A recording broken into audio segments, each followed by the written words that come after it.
If Prime Minister Benjamin Netanyahu were to decide that every child in Gaza should have breakfast tomorrow, it could be done. Israel has the capacity to reach everybody.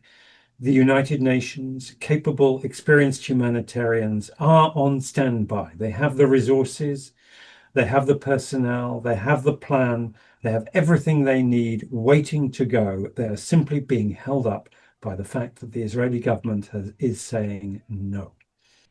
With this current aid distribution model, it creates what you've described as this law of the jungle situation. What about Israel's claims that Hamas has been stealing the food or blaming aid agencies to properly distribute supplies? To be clear, what has caused this situation? So Israel makes two big allegations, two big claims. The first is that Hamas is stealing aid en masse. Well, the Americans investigated 156 incidents in which food was looted and discovered that they couldn't identify a single one in which Hamas had been stealing large amounts of aid. And the New York Times called up Israeli military officers to say, is this true? And they said, yes, actually, it is true.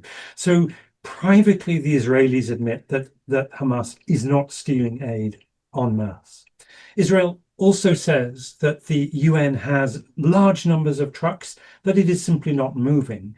Well, it's not moving them for two reasons. Number one, there are enormous bureaucratic obstacles being put in the way of that movement, and security is not being provided.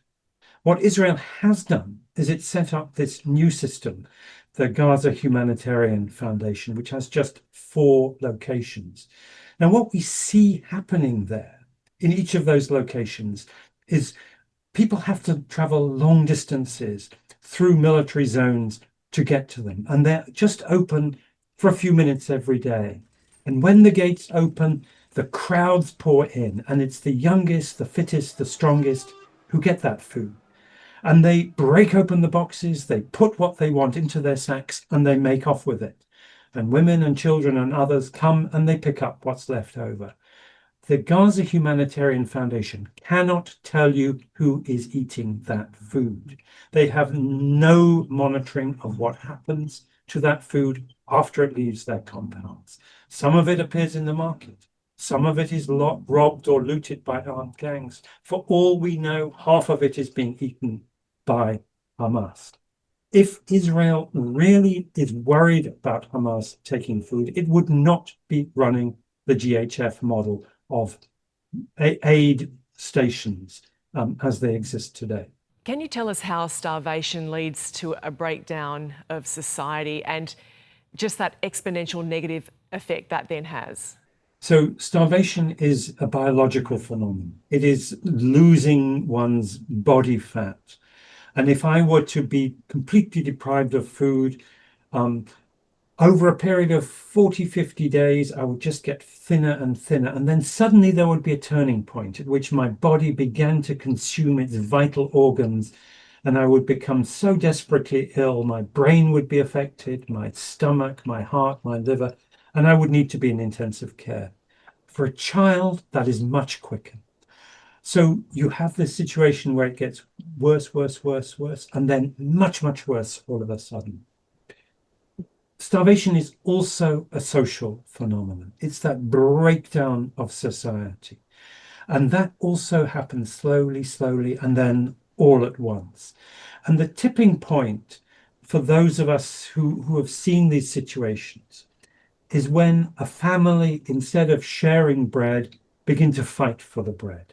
When instead of having the companionship around a meal, it is a scramble for food. When you see mothers scavenging in the dirt, in the garbage for food, when you see people stealing food, hiding food, doing the most terrible things in order to satisfy that craving of hunger. And that terrible symptom of social breakdown is what we are seeing happening in Gaza today. This situation was predicted. What could the international community have done to prevent this?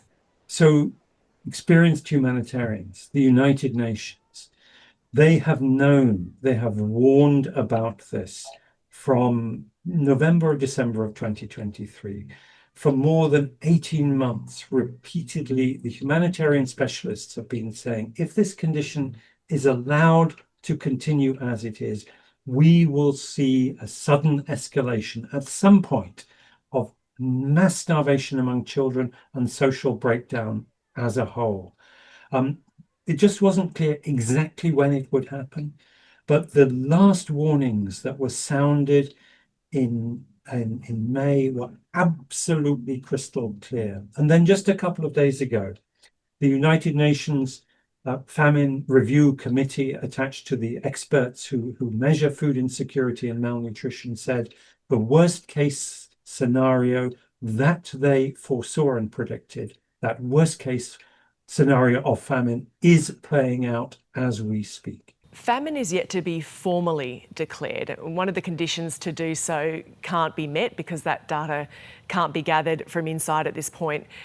Does it matter whether famine has been formally declared or not? So, formally speaking, if you want to declare a famine according to the UN criterion, you need a whole host of data. It's like going to the doctor and getting a whole host of different tests and lab results back. But if you go into your doctor's surgery and you have a very familiar fever and your family doctor knows you and recognizes the symptoms, she won't need to send off all the blood work and get the results. She will start treating you then and there. And essentially, that is what the experienced humanitarians of the Famine Review Committee are saying. We don't need these test results back. We can see it before our eyes. We know these symptoms. We saw these symptoms in Ethiopia in 1984, in Somalia in 1991. We know what is happening. Please don't try and pretend otherwise.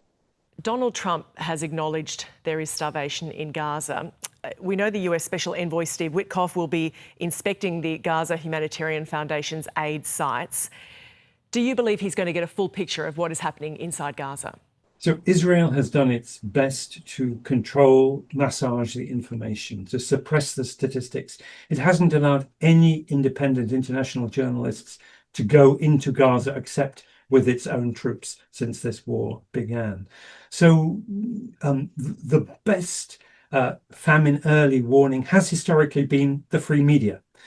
And what I fear is that Steve Witkoff will get a guided tour. He'll only see what Israel wants him to see. Israel really needs to open up Gaza to journalists, to food aid monitors, so that we can see for ourselves really what is going on. Alex de Waal, thank you so much for taking the time to speak with us. Thank you.